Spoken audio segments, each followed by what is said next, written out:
जय गुरुदेव। जय गुरुदेव। जय गुरुदेव नाम किसका? प्रभु का। जय गुरुदेव नाम किसका? प्रभु का। ये नाम नहीं इंसान का, यह नाम है भगवान का। तो प्रेम से बोलो जय गुरुदेव। सबसे पहले योग परिवर्तक परम संत बाबा जय गुरुदेव जी महाराज, इनके चरणों में शतकोटि प्रणाम करता हूँ। साथ ही साथ जिसने यह त्रिलोक की रचना बनाई उस ईश्वर को प्रणाम, उनके दृश्य अदृश्य शक्तियों को प्रणाम। और यहाँ पर उपस्थित इस गांव के सभी सज्जन भाई और बहनें, अगल बगल क्षेत्र से आए हुए सत्संग प्रेमी भाई और बहनें, सबको प्यार भरा जय गुरुदेव। प्रेमियों, बहुत कुछ बातें आपने सुनी, अब जरा ध्यान दे करके सुनो। मैं आपको वर्तमान स्थिति को ओर लेके जा रहा हूँ। आज इस धरती के ऊपर धर्म डगमगा रहा है, अधर्म बढ़ता जा रहा है। तो इसके लिए कहा है शास्त्रों में, जब जब होए धर्म की हानि, बाढ़ही असुर महाअभिमानी, तब तब प्रभु धरी मनोज शरीरा, हारे कृपा निधि सज्जन भव पीरा। जब इस धरती पर धर्म खत्म होने लगता है, मानव पशुतुल्य कार्य करने लग जाते हैं, झूठ फरेब बेईमानी, कत्लाम व्यभिचार भ्रष्टाचार आदि अमानवीय कृत्य होते हैं, तो युग का परिवर्तन होना अनिवार्य हो जाता है। ऐसे तो यह धरती परिवर्तनशील है, इस पर छोटे मोटे परिवर्तन हमेशा होते रहते हैं। राजनैतिक परिवर्तन, सामाजिक परिवर्तन, धार्मिक परिवर्तन, ये तो होते रहते हैं। लेकिन योग का परिवर्तन बहुत मुद्दत बात होता है। और गुरु महाराज ने आवाज़ लगा दी कि योग का परिवर्तन होने जा रहा है। अब इस परिवर्तन में भी जरा भेद है। पिछले जो परिवर्तन हुए वो अवतारी शक्तियों द्वारा हुए। राम के समय का परिवर्तन अवतारी शक्ति द्वारा हुआ। उस समय राम से टकराने वाले लोग धरती पर थे। उसी तरह भगवान कृष्ण का समय का परिवर्तन अवतारी शक्ति द्वारा हुआ। इस समय भी कृष्ण से टकराने वाले लोग थे, लेकिन ये परिवर्तन प्रकृति के द्वारा होने जा रहा है, अवतारी शक्तियों द्वारा नहीं, प्रकृति के द्वारा। इसके कुछ चिन्ह आप देख रहे हो। अभी 5-7 साल पहले नेपाल और उत्तराखंड में प्रकृति के प्रकोप को आपने देखा। बड़े बड़े जटा वाले, बड़े बड़े दाढ़ी वाले, नीले पीले वस्त्र पहने हुए साधु जो ब्रह्मचारी थे, झून के झून बह के चले गए। अभी 2-3 साल से कोरोना की महामारी को आप देख रहे हैं। ये हमारे ही कर्मों के हिसाब है। हमने जो गंदे गंदे कर्म कर दिए उसका हिसाब लिया जा रहा है। तो कहा गया है कि जब जब होए धर्म की हानि, बाढ़ही असुर महाअभिमानी, तब तब प्रभु धरी मनुज शरीरा, हारे कृपा निधि सज्जन भव पीरा। तो सज्जनों की बात आई, लेकिन आज सत्यनारायण की बात नहीं, आज तो अलग ही परिवर्तन हो रहा है। आप देख रहे हो, कहीं अतिवृष्टि, कहीं अनावृष्टि, कहीं भूचाल, कहीं सुमानी लाटाएँ, कहीं बीमारी का कहर, कहीं एक्सीडेंट, ऐसे उसके पास कई अस्त्र है और एक अस्त्र का उपयोग करेगा तो करोड़ों का न्यारा वारा हो जाएगा। तो भाइयों और बहनों, ध्यान से सुनो, इस धरती के ऊपर क्या क्या हो रहा है। बच्चों के चारित्र फना हो रहा है, बहनों के चारित्र फना हो रहे हैं, भाइयों के चारित्र फना हो रहे हैं। क्या हो गया भारतवासियों को जो चारित्र फना हो रहा है? क्या समझते हैं चारित्र फना होना? खेल समझते हो? तो ध्यान से सुनो, चारित्र फना ही होगा तो देश कैसे जिएगा? तुम्हारे घर की बात तो दूर है, गांव की बात दूर है, तुम्हारे तहसील की बात दूर है, तुम्हारे जिले की बात दूर है, लेकिन चारित्र फना होगा तो देश के ऊपर काले बादल मंडरा रहे हैं। और ये इस समय स्थिति कैसे पैदा होती है? नहीं विश्वास किसी का किस पर, घुसखोर होते हैं घर घर, बेडर को अदब नहीं किसका, मनमानी ही करेगा तो देश कैसे जिएगा? और पानी ही जल जाए तब कैसे? पंडित ही गलत करे तब कैसे? राजा ही भक्ष भरे तब कैसे? साधु ही भोगी बनेगा तब देश कैसे जिएगा? साधु संत सुनना पड़ेंगे, आपस में भाई लड़ेंगे, कहे टुकड़ा उजड़ेगा देश, इतिहास कहेगा। पूरे विश्व का उजड़ने का समय आया है। हम अपने अपने मौज में चल रहे हैं, लेकिन किस वक्त क्या होगा इसका भरोसा नहीं। यह पानी अतिवृष्टि अनावृष्टि क्यों हो रही है?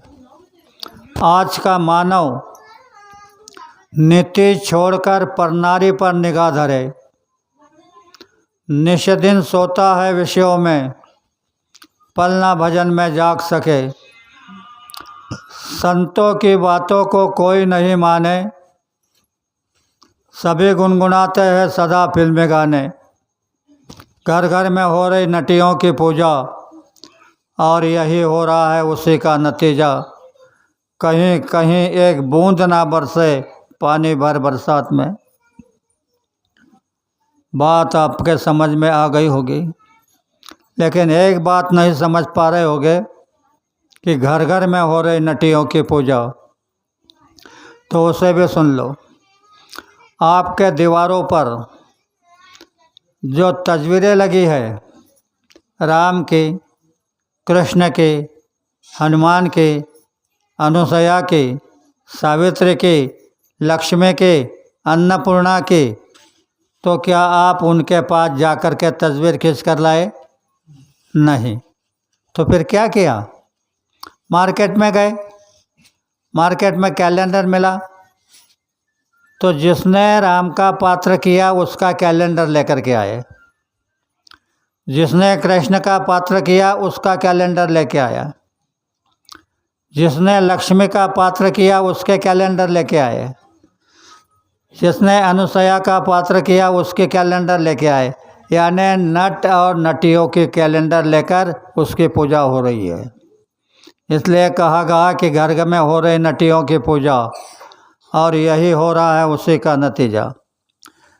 ये देश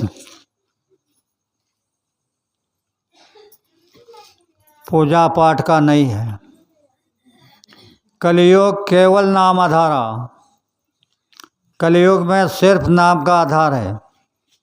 तो मैं आपसे प्रार्थना करता हूँ, यह सारी तस्वीरें निकाल के फेंक दो और अपने दीवारों पर लिखे राम, कृष्ण, हनुमान, ऐसे नाम लिखो और उनकी पूजा करो तो आपकी पूजा स्वीकार होगी। ऐसे पूजा स्वीकार नहीं होगी। तो मैं बता रहा हूँ कि ये परिवर्तन का समय है और इसी बात के लिए मैं यहाँ आया हूँ कि परिवर्तन है तो क्या होगा।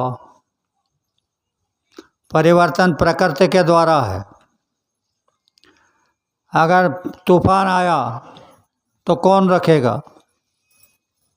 बर्फ़ की वर्षा हो रही है, कौन रोकेगा?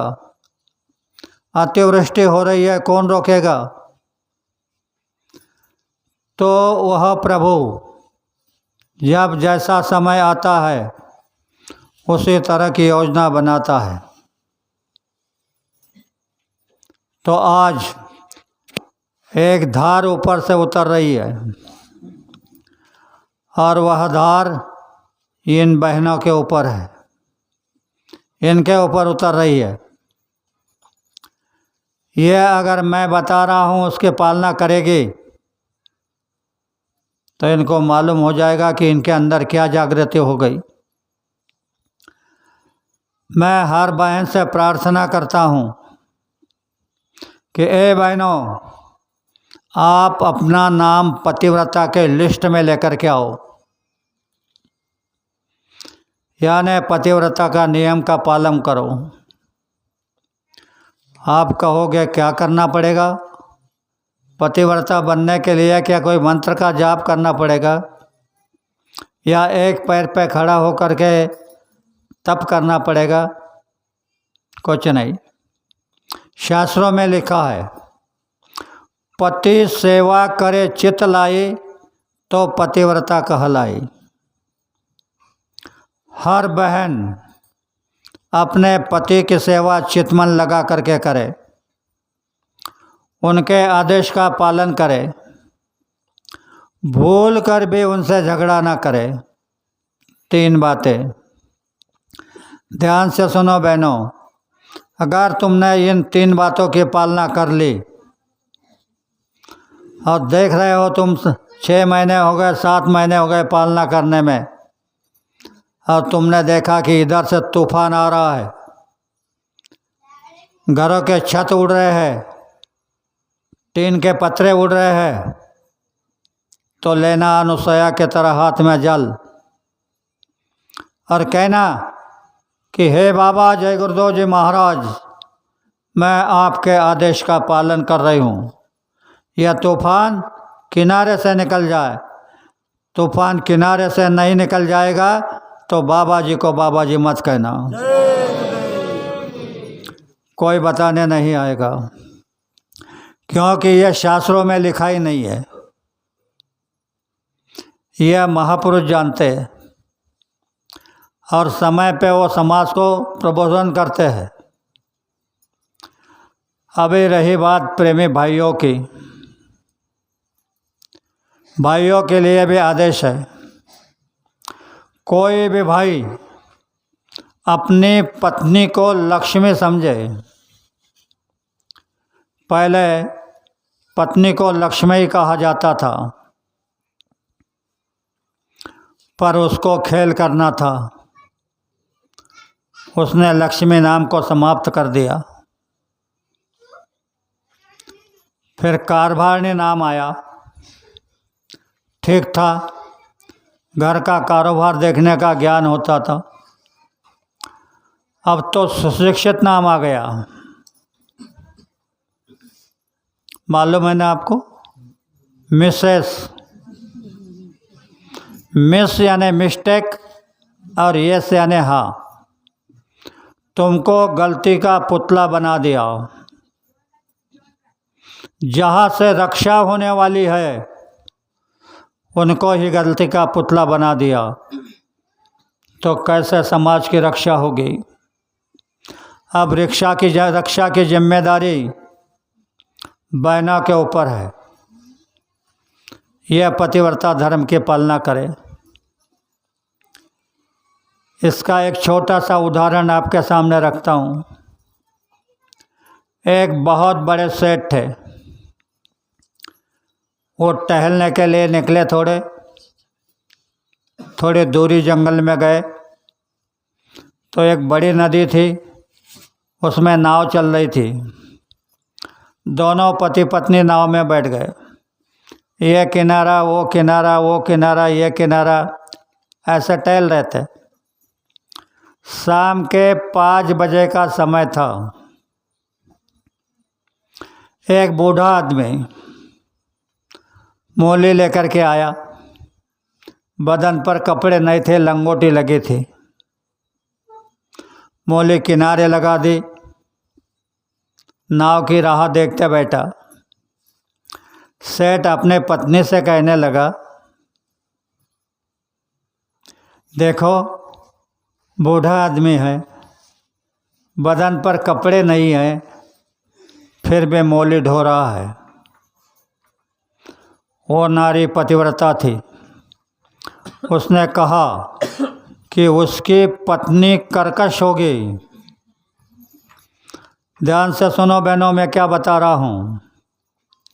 उसकी पत्नी कर्कश होगी। कर्कश यानी तुम कई कसी जान बोलते हो। तो सेठ को गुस्सा हो गया।